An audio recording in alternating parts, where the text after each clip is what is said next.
আমি রাষ্ট্রপতি হিসাবে কি বক্তব্য দেব জানি না। কোথায় কোনো ভুল হয়ে গেলে আপনারা ক্ষমা করবেন। আমি আপনাদের কাছে ক্ষমা প্রার্থী। সত্য কথা বলতে আমি তখন আপনাদের কাছে স্বীকার করি আমি ইনফেরিয়রিটি কমপ্লেক্সে ভুগতেছিলাম। আজকের এই অনুষ্ঠানে বলতে গেলে প্রথমেই বলতে হয় যে আমি আসলে একেবারেই বিব্রতকর অবস্থায় ছিলাম। সত্য কথা বলতে সম্মানিত প্রধান বিচারপতি, ওনার সঙ্গে তো দীর্ঘদিন পূর্বে থেকে পরিচয়। উনি যখন মাঝে মাঝে এই কিছুদিন বঙ্গভবনে গেছেন, দেখা হয়েছে, আমাকে কয়েকবার উনি বললেন যে আপনাকে বাংলাদেশ সুপ্রিম কোর্ট দিবস 2023 18 তারিখে আপনাকে আমরা চাই। আমি অত্যন্ত বিনম্রভাবে বলেছি দেখি, দেখা যাক। উনি বললেন না আপনাকে চাই। আরেকবার দেখা হলো, বললাম যে আচ্ছা ঠিক আছে, চেষ্টা করব। আসলে কি মন চাচ্ছিল না। মন চাচ্ছিল না এই কারণে যে আমি তো রাষ্ট্রপতি ঠিকই, কিন্তু দুদিন আগেই তো আমি এই সুপ্রিম কোর্টের এই বারান্দায় দৌড়াদৌড়ি করেছি গাউন হাতে করে একজন আইনজীবী হিসাবে। আবার সেখানে আমি যাব রাষ্ট্রপতি হিসাবে। এই দিবসে আমি প্রধান অতিথি হয়ে, সত্য কথা বলতে কি একটা ইনফেরিয়রিটি কমপ্লেক্স মনের মধ্যে জাগছিল। কিন্তু কদিন আগেরই তো কথা। আমার যেখানে অস্তিত্ব এইরকম, এই জ্ঞানী গুণীদের সমাগম যেখানে হবে, যাদের চেম্বারে আমি দৌড়িয়েছি কেস নিয়ে, এখানে উপস্থিত আছেন ব্যারিস্টার আমিরুল ইসলাম সাহেব, তার কাছে দৌড়িয়েছে তার চেম্বারে এই মামলাটি কেমন করে নেব, কি বলবো কোর্টে, একটু আমাকে বলে দেন না। যখন আইনজীবী ছিলেন জনাব শামসুল চৌধুরী মানিক সাহেব, ওনার চেম্বারে দৌড়িয়েছি। রকুনুদ্দিন মাহমুদ সাহেবের চেম্বারে গেছি। অনেকের চেম্বারে চেম্বারে দৌড়ে বেড়াই মামলা হাতে করে নিয়ে, এই মামলা কিভাবে আদালতে উপস্থাপন করব। 27 বছর তো আইনজীবীদের বক্তব্য শুনেছি, আর এখন আমি নিজেই সুপ্রিম হাইকোর্টের বিভাগের আইনজীবী হিসাবে আমাকে এই কোর্টে যায় ইওর অনার মে লর্ড বলে চাইতে হবে। এই চাওয়াটা শিখতে হবে। এই শিখলাম কদিন, আর সেখানেই যাব আমি প্রধান অতিথি হিসাবে অ্যাজ প্রেসিডেন্ট। সত্য কথা বলতে আমি তখন আপনাদের কাছে স্বীকার করি আমি ইনফেরিয়রিটি কমপ্লেক্সে ভুগতেছিলাম, কিন্তু তা হলো না। শেষ পর্যন্ত আমাকে এখানে আসতেই হলো, ঘটনাক্রমে আমাকে ইয়েস বলতেই হলো, হ্যাঁ আমি যাব। কেননা ইতিমধ্যে নির্বাচনের তফসিল ঘোষণা হয়ে গেল। নির্বাচনের তফসিল ঘোষণা হওয়ার পরে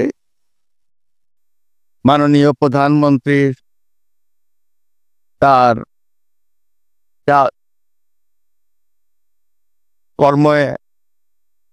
কর্মপদ্ধতিতে কিছুটা সীমারেখা চলে আসে।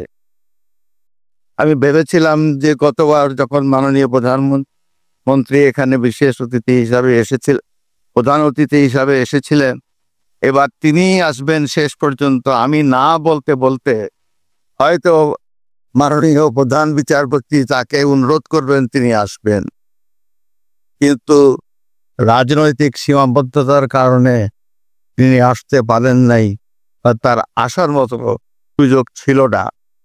শেষ পর্যন্ত এটা আমার ঘাড়েই এসে পড়ল। আমি আপনাদের মাঝে এসে উপস্থিত হলাম। আপনারা ক্ষমা করবেন। আপনারা সকলেই জ্ঞান গর্ব। আপনাদের সামনে আমি রাষ্ট্রপতি হিসাবে কি বক্তব্য দেব জানি না, কোথায় কোনো ভুল হয়ে গেলে আপনারা ক্ষমা করবেন। আমি আপনাদের কাছে ক্ষমা প্রার্থী। এমন কুসন্তান বললাম দেশের জন্য এখন পরামর্শ যে আপনি দেশ ছেড়ে চলে যান, এই অবস্থা হলো আমার। দাটা মনে করি আমার এই অবস্থা হয়ে গেছে যে আমি দেশেরই সন্তান, এই দেশেই থাকবো, দেশের জন্য যে কাজ করি সেটাই করব, এটা যতদিন আমি বেঁচে আছি সেটাই করে যাব। আমাকে বিভিন্ন দেশ থেকে আহ্বান জানাই, আপনি কেন দেশে থাকছেন। আজকেও একটা নতুন দেশ থেকে আহ্বান পেলাম, বলে আমরা সব ব্যবস্থা করে দেবো। এটা আরেকটা নতুন দেশ যোগ হলো আছে। কিন্তু আপনি আপনি বাংলাদেশেই থাকতে চান, এবং আমাদের কাছে যেটি মানে আমরা সাংবাদিক হিসেবে আপনাকে প্রশ্ন করতেই হয়, আপনি দেখেছেন যে আপনার প্রতিষ্ঠিত গ্রামীণ ব্যাংকের একটি সংবাদ সম্মেলন হয়েছে, সেই গ্রামীণ ব্যাংকের সংবাদ সম্মেলন থেকে আপনার বিরুদ্ধে যে অভিযোগ করা হয়েছে সেই অভিযোগ মানি লন্ডারিং এর। সেই অভিযোগের ক্ষেত্রে আমি সবচেয়ে বাংলাদেশে সবচাইতে বড় ডাকাত এদেশে, কাজে সেই হিসেবে সবাইকে জানান দেওয়া হচ্ছে, সেই হিসেবে আমি পরিচিত হয়েছি। আমি সবচেয়ে বড় ডাকাত, আমি সবচেয়ে সাংঘাতিক মানুষ যে দেশের সর্বনাশ করে যাচ্ছি, সেইভাবে পরিচিত হয়েছি। কিছু দিচ্ছে না। আপনি আমাদের একটু বলবেন যে আপনি বাংলাদেশের জন্য বা আপনার পরবর্তী লক্ষ্যগুলি কি সারা পৃথিবীর জন্য? আপনি তো শুধু বাংলাদেশ নিয়ে ভাবেন না, যে আপনি আসলে কি করতে চান বা কেমন দুনিয়া চান বা কেমন বাংলাদেশ চান, সেটা আপনার কি লক্ষ্য এই মুহূর্তে? বললাম যে এটাই হলো আমাদের স্বপ্নের বীজতলা, যে আমাদের স্বপ্নগুলো একটা একটা দাসে একটা নতুন আইডিয়া আসে, সেটা একটা বীজতলা। এটা আমরা ট্রাই করে দেখি, এটা ছোট আকারে করি, এতে সফল হলে একটু বড় আকারে করি। এটা বাংলাদেশি করি, একবার সফল হলে সারা দুনিয়া এটা লুফে নেয় দেওয়ার জন্য। সারা দুনিয়ার লোক এখানে আসে, আমাদের লোককে নিয়ে যায়, সেইভাবে কাজকর্ম এটা। আমরা একটা থাকছি বাংলাদেশে, করছি বাংলাদেশে, কিন্তু সারা দুনিয়ার লক্ষ্য আমাদের দিকে, আমরা কি করছি, কি চিন্তা করছি, কিভাবে এগুলো পরিচালনা করছি। এবং তার মধ্যে ব্যাখ্যা হিসেবে যেটা আমরা বারবার বলছি, আমরা একটা নতুন পৃথিবী গড়তে চাই। সেই পৃথিবী হতে 3 শূন্যের পৃথিবী, এরও বহুবার বলা হয়েছে, তার উপরে বই লিখেছে 3 শূন্যের পৃথিবী কি হবে, যে 0 কার্বন এমিশন, যেহেতু পৃথিবী ধ্বংস হয়ে যাবে এই গ্লোবাল ওয়ার্মিং এর কারণে, একে রক্ষা করতে হলে আমাদের 0 কার্বন এমিশন অ্যাচিভ করতে হবে। কাজে এটা এমন বিশ্ব আমাদের গড়তে হবে যেটা 0 কার্বন এমিশনের বিশ্ব হবে। 0 ওয়েলথ কনসেন্ট্রেশন। আমরা উন্নয়ন বলছি, যে উন্নয়নের সফলতা কোটিগত মানুষের কাছে যায়। এটা শুধু বাংলাদেশে না, সারা পৃথিবীর এই অবস্থা, যে টাকার সমস্ত টাকা গুটি হতে মানুষের কাছে চলে যায়। দুনিয়ার যত সম্পদ আছে এই মুহূর্তে, তার 90% যে সম্পদ, এটা হয়তো 5% লোকের কাছে। এই যে 90% 5% লোকের কাছে হয়ে গেল, এবং আগামী দিনে এটার পরিবর্তন অন্যভাবে 90%-এর জায়গায় এটা 95% হয়ে যাবে, ওই 5%-এর জায়গায় এটা 3% হয়ে যাবে। অর্থাৎ লোকের সংখ্যা কমে যাবে, সম্পদের পরিমাণ তাদের কাছে অনেক বেড়ে যাবে। এটি হলো বর্তমান অর্থনীতির কাঠামো। আমরা বলছি যে এই কাঠামো যতদিন থাকবে এই পৃথিবী টিকতে পারবে না। আর তো হলো 0 আনএমপ্লয়মেন্ট। বিশেষ করে আমরা যেটা জোর দিয়ে বলি, সেটা হলো যে এই যে আর্টিফিশিয়াল ইন্টেলিজেন্স, এটা পৃথিবীকে ধ্বংস করে দেবে। কাজে তার আগে আমাদেরকে ঠিক করতে হবে টেকনোলজিকে আমরা কতদূর নিয়ে যাবো, কোথায় সীমারেখা টানবো, এটা ঠিক করতে হবে। সেই পৃথিবীর নাম দিয়েছি আমরা 3 শূন্যের পৃথিবী, 3-0 ওয়ার্ল্ড। এই আমরা একটা পৃথিবী গড়তে চাই যেখানে এই যে 0 ওয়েলথ কনসেন্ট্রেশন, 0 আনএমপ্লয়মেন্ট এবং 0 ওয়েলথ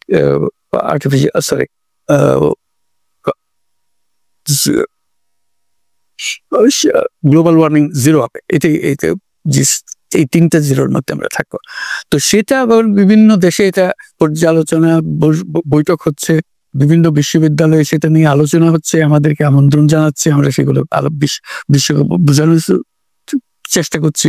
এটার বড় নিয়ামক হবে সোশ্যাল বিজনেস।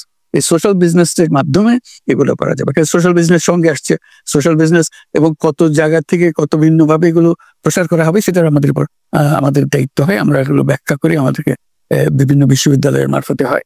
107টা বিশ্ববিদ্যালয়ে এখন সোশ্যাল বিজনেস সেন্টার আছে।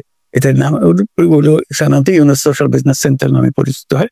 নিত্য নতুন বিশ্ববিদ্যালয়ের সঙ্গে যুক্ত হচ্ছে। সর্বশেষ যেটা কিছুদিন আগে আমরা পত্রিকায় দিয়েছিলাম, যে finance university of Russia, finance university Moscow, তারা বলছে যে আমরা এখানে ইউনেস সোশ্যাল বিজনেস সেন্টার করব, এবং আপনাকে একটা দায়িত্ব দেব, একটা ইন্টারন্যাশনাল অ্যাডভাইজারি কমিটি আমাদেরকে বানিয়ে দেবে এবং আপনি সারাক্ষণ এটা তদারকি করবেন।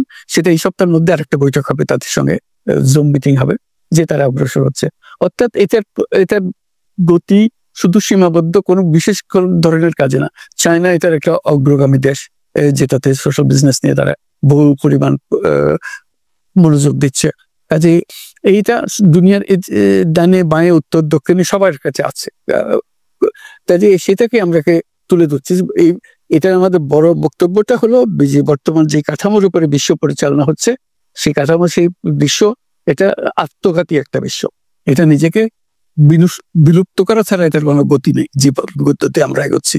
কাজে এই বিলুপ্ত হওয়ার আগে যদি আমরা নতুন কাঠামো করতে পারি, নতুন সভ্যতা গড়ে তোলা, এই নতুন সভ্যতা গড়ে তোলার জন্য এই সমস্ত আয়োজন হচ্ছে। সেই কারণেই এই পৃথিবীর এত ইন্টারেস্ট দেখছেন, যে আলোচনা দেখছেন, যে তারাও অনুভব করে যে এটার একটা রাস্তা বের করতে হবে। আমরা একটা রাস্তা বের করেছি, এটা তাদের কাছে সম্পূর্ণ মনে হচ্ছে নাকি আরো এডিশন দরকার হবে, কিন্তু তারা এটার মধ্যে জড়িত হতে চায়, তারা করছে। তার সঙ্গে আমরা 3-0 প্ল্যান, আমরা বলছি যে এটা শুধু মুখে কথা বললে হবে না, এটা কার্যে পরিণত করতে হবে।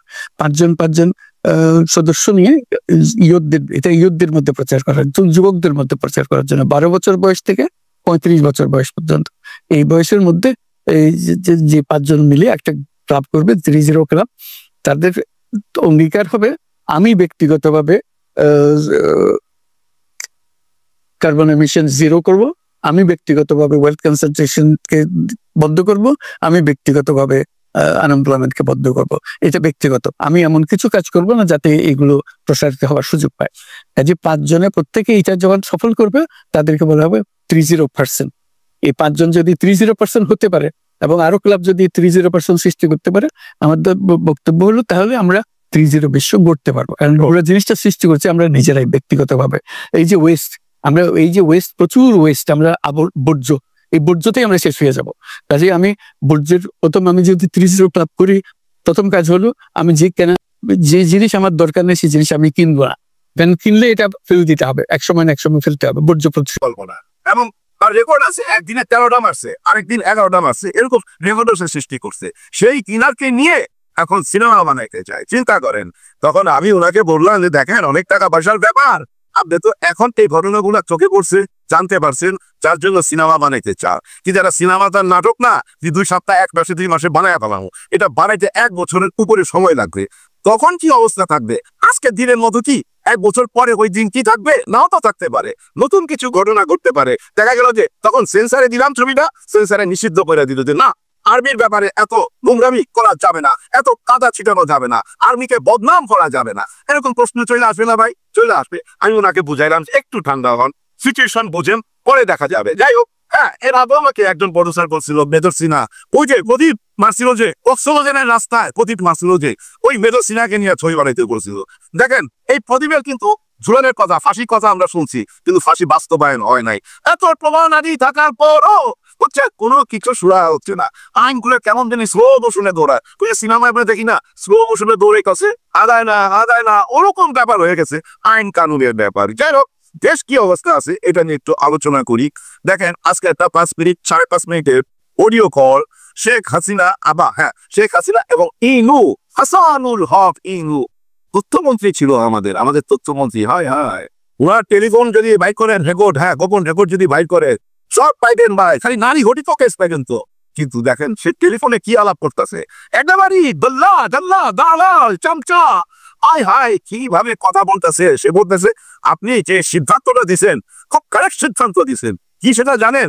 ওই যে হেলিকপ্টার থেকে গুলি করা, ওই সিদ্ধান্তটা নাকি খুব কাজে লাগছে। এটা পান করতে দিতেছে শেখ হাসিনাকে এরাই নষ্ট করছে ভাই। সে পান দিতেছে যে খুব ভালো কাজ করছেন, এবং আরো বুদ্ধি দিতেছে রাত্রের মধ্যে 200 যদি ওইটা নিয়ে ফিনিশ করে দেওয়া যায়, তাহলে আগামীতে মিছিল গাইল হবে না। এগুলা কারা? ওই যে শিবিরের গোলাপা, জামাতের গোলাপা, টিএমপির গোলাপা, এদেরকে ধইরা 200 গাইড করে দিতে হবে 1 রাত্রের মধ্যে। বলতেছে আমি তো লিস্ট করতেছি, আমার এলাকায় আমি বইলা দিছি, আপনি কেন হুকুম জারি করেন 200 গাইড করে দিতে। পান করতে দিতেছে চামচার মতো, দালালের মতো। দেশের মানুষকে মাইয়া ক্ষমতায় থাকতে চায়। কি করবেন জানেন? কিচ্ছু করার নাই। আপা কাশতেছে আর কথা কইতেছে, কষ্ট হইতেছে তাও কথা কইতেছে। কি কথা? দেশের মানুষকে মেরে ফেলার কথা। কারণ কি বুঝলাম না তো ভাই। শুধু ক্ষমতায় থাকার জন্য সারা জীবনই ক্ষমতায় থাকতে হবে? 16 বছর থাকার পরও মন ভরে নাই, আরো থাকতে চাইছিল, বহুদিন থাকতে চাইছিল। যাই হোক, উনি যে চলে গেছে উনি বিশ্বাস করেন না, আসলে বিশ্বাস করে না। উনি এখনো যেভাবে কথা বলে এতে বোঝা যায় যে উনি জাস্ট কিছুদিনের জন্য গেছে আবার আসতেছে। তার মানে কি জানেন, পিছন থেকে তাকে যারা পরিচালনা করতেছে ওনার একা চলার কোনো ক্ষমতা নাই। আমি ওনাকে এই গত 1 বছরে যেটুকু স্টাডি করছি, কেউ কিছু মাইন্ড করেন না ভাই, একরকম বোকা মানুষই আমার কাছে মনে হয়েছে, একদম বোকা মানুষ মনে হয়েছে। এবং এই বোকা মানুষটাকে কাম করা দিয়ে জানেন নষ্ট করছে। হ্যাঁ, যে আপা এই আরবিরাই কিন্তু আপনার বাবাকে মারছে, যার জন্য একটা ঘটনা ঘটাইতে হবে। ওই যে বিরিয়ারের ঘটনাটা ঘটাইছে, এই যে শাপলা চত্বরে বলছে আপা আজকে রাত্রের মধ্যে যদি এদেরকে না তারা তাহলে কিন্তু কালকের মধ্যে আপনাদের ক্ষমতা নিয়ে নিবে, বঙ্গভবন বনভবন দখল করে ফেলাইব। আমরা শুনছি গোয়েন্দা রিপোর্ট আছে, যার জন্য অর্ডার দিছে মারা শুরু রাত্রের মধ্যে শাপলা চত্বরে। হচ্ছে কিভাবে? কারণ এই মানুষটা যদি সত্যি সত্যি চালাক হয়তো তাইলে তো বুঝতো যে আমি বঙ্গবন্ধুর মেয়ে, শেখ মুজিবুরের মেয়ে, আমার বাবা স্বাধীনতার সাথে জড়িত, আমি কেন কোন খারাপির মধ্যে যাব, আমি কেন জুলুমবাজ হব, আমি তো মানুষের ভালোবাসার মধ্যেই বাঁচতে পারি, আমি কেন খুন দিয়ে হাত রাঙাবো? কিন্তু কিচ্ছু করার নাই ভাই, আমাদের দেশটাই এরকম। দেখেন না, 1 বছর পর আইসা এখন টেলিফোনে বলতেছে বিভিন্ন রাষ্ট্রদূত আছে না আমাদের দেশে বিদেশে যেসব অফিস গুলো আছে, ওইসব অফিস থেকে ছুট্টু সাহেবের ছবি নেওয়ার জন্য টেলিফোনে বলা হইতাছে, কাগজপত্র না, কোনো লিখিত চিঠি না, কিন্তু টেলিফোনে। এর মধ্যে 80টার থেকে প্রায় 50-60টা নাইমা গেছে, আরো কিছু বাকি আছে। কেন হঠাৎ ওই ছুট্টু সাহেবের ছবি নামাইতে হবে? এটা দিতে একটা বিরাট প্রশ্ন। তবে একটা জিনিস বোঝা যাচ্ছে ভাই, পরিবর্তন হচ্ছে, মনে হচ্ছে কোনো একটা অ্যাঙ্গেলে জুলাই এখনো চলমান, জুলাই বিপ্লব চলতেছে, হ্যাঁ চলতেছে, অথবা তৃতীয় কোনো অ্যাঙ্গেলে তৃতীয় বিপ্লবের জন্য তারা যেন প্রস্তুত হচ্ছে, কিছু একটা আসতেছে, পায়ের আওয়াজ পাওয়া যায় ভাই। তাহলে হঠাৎ ছুট্টু সাহেবের ছবি সরাইবার কারণ কি ভাই? ছবি সরানোটা তো বিরাট বড় অপমান, তাই না? উনার জন্য এরকম কোনো বার্তা দিল কি যে ছুট্টু সাহেব আপনি নিজে পদত্যাগ করেন? বিরাট অপমান না? আমার ছবিগুলো নামায় ফেলাইতেছে, তার মানে আমাদের গনাই ধরে না, আমি নিজে পদত্যাগ করা উচিত না, এরকম কোনো বার্তা দিল যে আপনি পদত্যাগ করেন? আবার একটা ব্যাপার আছে, ওনাকে কিন্তু আগেই খেয়ে ফেলতে চাইছিল, খেয়ে ফেলা মানে ওই খাওয়া না, মানে চেয়ার থেকে নামাইতে চাইছিল, একটি বড় দলের জন্য পারে নাই, তারা দেয় নাই। কিন্তু আজকে যখন তার ছবি নামাইতেছে, তারা কি প্রতিবাদ করতেছে? না, তারা প্রতিবাদ করতেছে না, প্রতিবাদ করার সুযোগও নাই। কারণ ডক্টর মোহাম্মদ ইউনূস স্যার একটা কিংস পার্টি করছিল, ওই কিংস পার্টি অনাইতে বলতেছে ইনি আমাদের লোক না, উনি বিএনপির লোক, বিএনপির বন্ধু হয়ে গেছে, এরকম কথা উঠছে না। তার মানে কি এখন বিএনপি ডক্টর ইউনূস স্যারের বিরুদ্ধে বলবে? বলবে না। আর ডক্টর ইউনূস স্যার কি ওই সুযোগটা নিল যে এখন ওর ছবি নামা? এটা হইতে পারে না? হ্যাঁ হইতে পারে, কিছু একটা তো হইতে যাচ্ছে। একটু আগে দেখলাম তহিদ আফ্রিদির বাবা সাফি সাহেব, উনাকে অ্যারেস্ট করছে, 1 বছর পর অ্যারেস্ট হইল। শুনছিলাম 1 বছর আগে অ্যারেস্ট হবে, কি কারণে অ্যারেস্ট হয়েছে জানা যাবে। এরকম সবাই কিন্তু ধরা খাবে। হ্যাঁ, আজকাল দেখলাম বিশ্ববিদ্যালয় কাকে যেন দৌড়াইতেছে, দেখেন কাকে যেন দৌড়াইতেছে, আমি জানি না কে, শুধু দেখতেছি দৌড়াইতেছে আর পিছনে ধর ধর ধর ভাগতেছে, এরকম চলতেছে। কোথায় জানি কিছু একটা ঘটতেছে। এর মধ্যে আবার শোনা গেল ইউনূস স্যার দ্বিতীয়বারের মতো পদত্যাগের হুমকি দিচ্ছে যে আমি পদত্যাগ করবো। এগুলা ভাই সব গুজব, একেবারেই গুজব। আরো কত রকম যে গুজব। দেখেন এখন একটা ব্যাপার দাঁড়িয়েছে কি জানেন, তিলকে তাল বাবা ফালাইতেছে, হয়তো দেখা গেল ওইখানে কেউ মারামারি করতেছে, ওইটাই বলে দিতেছে ওই 2 পার্টি মারামারি করতেছে, দেখা গেল 2 বন্ধু মারামারি লাগছে। ঘটনাগুলো এমন ঘটতেছে, এই হেরে পচাইতেছে, এই হেরে পচাইতেছে, এই বচাপচির মধ্যে শক্তিটা কার বেশি সেটাই কিন্তু দেখার বিষয়। কারণ সোশ্যাল মিডিয়াকে আপনি অবজ্ঞা করতে পারবেন না, সোশ্যাল মিডিয়া বিরাট বড় ফ্যাক্টর। তো দেখেন না, ইনু বলতেছিল বারবার শেখ হাসিনাকে যে ইন্টারনেট চালু করে দেন, ইন্টারনেট চালু করে দেন, আমাদের অনেক অসুবিধা হইতেছে, আমরা যোগাযোগ বিচ্ছিন্ন হয়ে যাইতেছি। কিন্তু ইনু তো তার তলের লোক না, শেখ হাসিনা কিন্তু তার কাছে গোবর ফাঁস করে নাই, বলো ওইটা তো আগুন দিয়ে পড়াই দিছে, ওইটা আমি কেমনি কি করবো। কিন্তু ইনু তখন বুঝতেছে কিন্তু যে মিথ্যা কথা বলতেছে, যেহেতু তার তলের লোক না, তার কাছে তো সত্যটা বলবে না। তাই সোশ্যাল মিডিয়া কি ভাই, এটা তো আমরা দেখছি। দেখেন সবাই তো আমরা সশরীরে রাস্তায় যাই নাই, গেছি কি আমি তো যাই নাই, কিন্তু আমি আমার মনের ভাব এই সোশ্যাল মিডিয়ার মাধ্যমে প্রকাশ করতে পারতেছি, এবং আপনারাও আপনাদের মনের ভাব এই সোশ্যাল মিডিয়া প্রকাশ করতে পারতেছে। তাই সোশ্যাল মিডিয়াকে অবজ্ঞা করা যাবে না, অবহেলা করা যাবে না কাউকেই। বুদ্ধিমানরা বলে, মুরব্বীরা বলে শত্রুকে দুর্বল ভাবতে নাই। হ্যাঁ, এগুলো হলো ক্ষণার বচন ভাই, শত্রুকে দুর্বল ভাবতে নাই, এদেরকে বোলাবান মনে কইরা অপেক্ষা করার কিছু নাই, অপেক্ষা করেন না। এই এনসিপি কে অনেক সিরিয়াসলি নিতে হবে।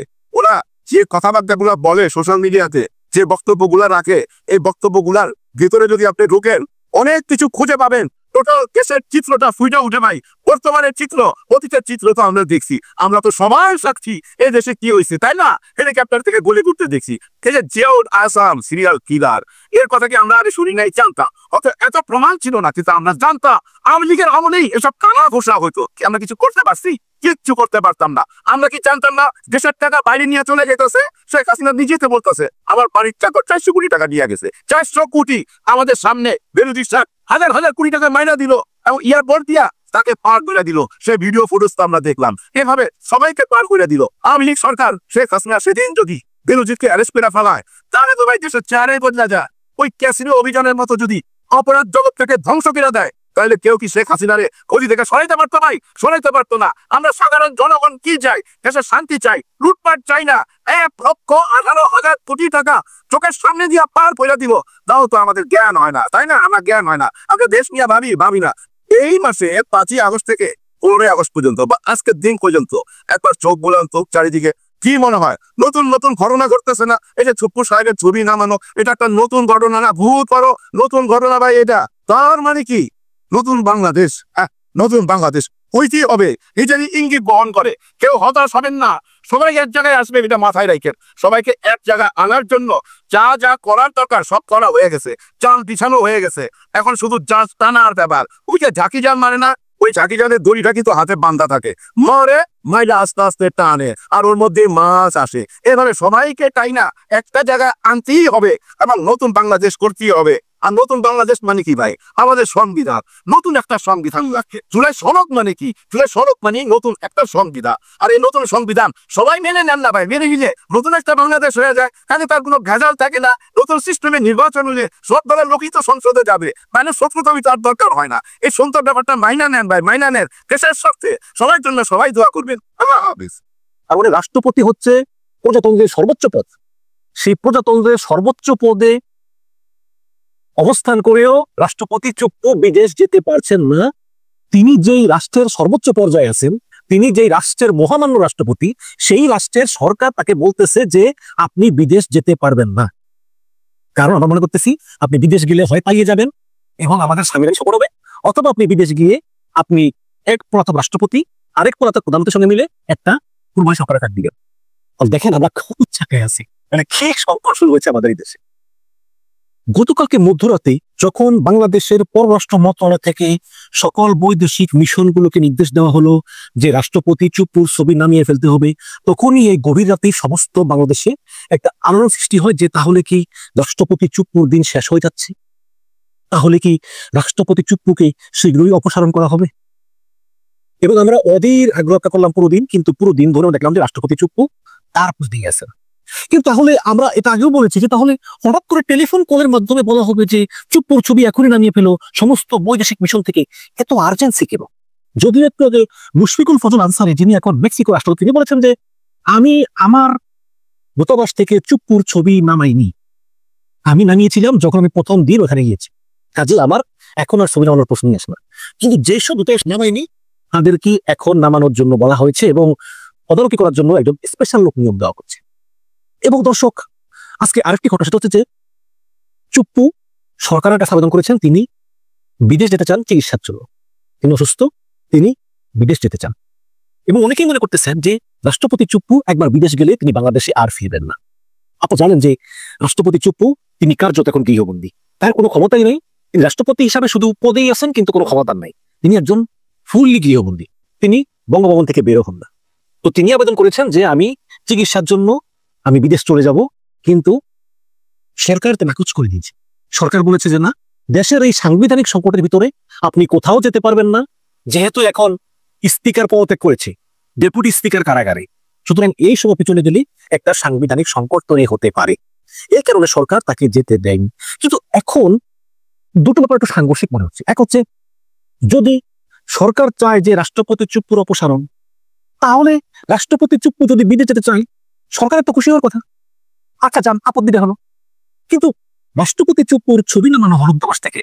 আমরা ধারণা করি যে এতে রাষ্ট্রপতি চুপ্পুর উপর একটা পয়সা কি করা হলো বাস্তবিকভাবে, যে আপনি পদত্যাগ করুন, দেখেন আমরা আপনার ছবি নামে ফেলেছি, আপনি এখনো কেন আছেন, আপনি জান না কেন, তাই না? কিন্তু যখনই আবার চুপ্পু বিদেশ যাওয়ার জন্য আবেদন করেন, তখন তার সে আবেদন সরকার কর্তৃক প্রত্যাখ্যাত হয়। তার মানে কি সরকার চাচ্ছেন যে চুপ্পু পদত্যাগ করুক, কিন্তু দেশেই থাকুক। অনেকে আবার বলতেছেন যে বিদেশে গিয়ে চুপ্পু বলবেন যে আমি পদত্যাগ করি নাই, আমি রাষ্ট্রপতি। আশরাফ হাসিনা বলবেন আমিও পদত্যাগ করি নাই, আমিও প্রধানমন্ত্রী। তখনই রাষ্ট্রপতি ও প্রধানমন্ত্রী মিলে একটা প্রবাসী সরকার গঠন করে তারা বিদেশ থেকে একটা নতুন সরকারের কার্যক্রম পরিচালনা করবে। ঠিক এই ধরনের স্বতন্ত্র হয়ে থাকতে পারে বলেই হয়তোবা সরকার তাকে বিদেশ যেতে দিতে চায় না। কিন্তু একটা বিষয় তো স্পষ্ট যে রাষ্ট্রপতি চুপ্পু তিনি ছিলেন আগাগোড়া একজন দুর্নীতিবাজ এবং তেলবাজ।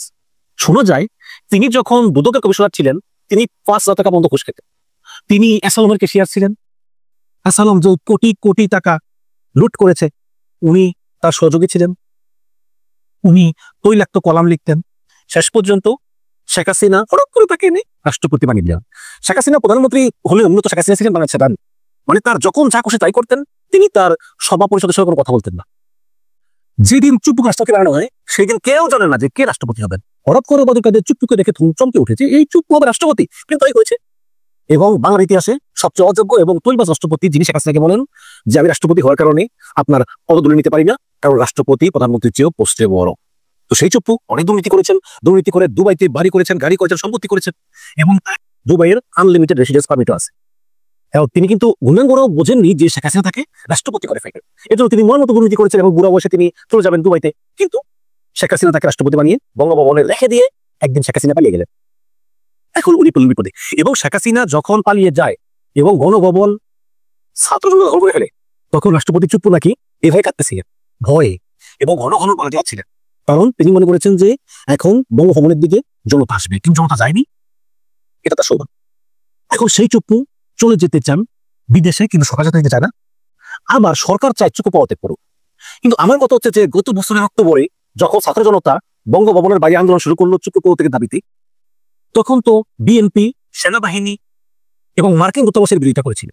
তারা বলেছিল যে না, দেশের এই সংকটময় সময়ে চুপ্পুর পদত্যাগ কোনো বুদ্ধিমানের কাজ হবে না। সেই পরিস্থিতি এখনো আছে। এখন সরকার এই যে চুপ্পুর উপর চাপ প্রয়োগ করে চুপ্পুকে পদত্যাগে বাধ্য করতে চায়, সরকার কি সেনাবাহিনী এই কথা বলেছে? এখন সরকার বলতে পারে সেনাবাহিনীকে তার সঙ্গে কথা বলতে হবে কেন, সেটা আমার ব্যাপারে উত্তর পারছেন, ভালো কথা। সরকার কি বিএনপির সঙ্গে কথা বলেছে? বলে নাই তো। জামাতের সঙ্গে কথা বলেছে? বলে নাই তো। আমি মনে করি চুপ্পুর বিষয়টা একটা বিশাল বিষয়। সে যোগ্য হোক অযোগ্য হোক, বাস্তবতা হচ্ছে সে দেশের এই সংকটকালীন সময় একটা সাংবিধানিক সর্বোচ্চ পদে আছে। এত বছর ছিল, আর বাকি 5-6টা মাস পরে নির্বাচন, তাকে কেন সরাতে হবে? তার মানে কি ডক্টর ইউনূসকে এমন কেউ বুদ্ধি দিয়েছে, এবং এই বুদ্ধি দেওয়ার মানে হলো যে সেনাপ্রধানকে খেপিয়ে তোলা, যে দেখো চুপ্পুকে আমি সরিয়ে দিচ্ছি, এরপর তোমার পালা। নাকি এই চুপ্পুর উপর চাপ প্রয়োগ করে বিএনপিকে বোঝানো যে তুমি যত সহজে মনে করো ক্ষমতায় আসবা, নির্বাচন হবে, এত সহজে হবে না।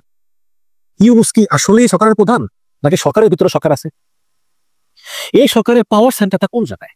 আমরা হাসিনার আমলে হাসিনা যতই স্বৈরাচার হোক, ফ্যাসিস্ট হোক, খুনি হোক, সবাই জানতো যে হাসিনাই সব করায়, সেই একমাত্র পাওয়ার সেন্টার। কিন্তু এই সরকারের পাওয়ার সেন্টার তো অনেকগুলো।